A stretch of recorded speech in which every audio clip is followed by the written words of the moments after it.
د پښتو شو چینل ګرانو مینوالو سلامونه او نیکی هیلې. د افغانستان سولې خبرې طالب او امریکایي پلاوی بیا قطر کې سره جرګه کیږي. په قطر کې افغان طالبان وایي د قطر د دفتر سیاسي پلاوی په دوحه کې د افغان سولې لپاره د امریکا له ځانګړي استازي زلمی خلیلزاد سره ناسته لري.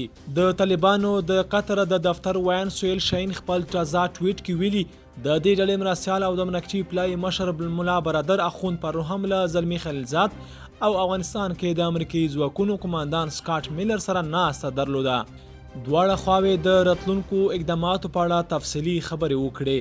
ښاغلي شاهین ویلي د سې شنبې په ورځ به هم د مذاکراتي ټیمونو ګډ مجلس دوام ولري.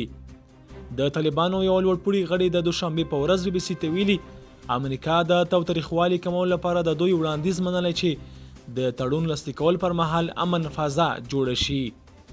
دا غړی چې د سولې خبرو کې ښکیل دی له نوم پرته زیاتوي دا طرحه محدوده ده او له امریکا سره د تړون لاسلیک کولو ورځو کې عملي کیږي. نن مو خپل منځي ناسته درلوده. ټولې هڅې د تړون لاسلیک کولو پر مراسمو تمرکز دي ځکه بل شی پاتې نه دي.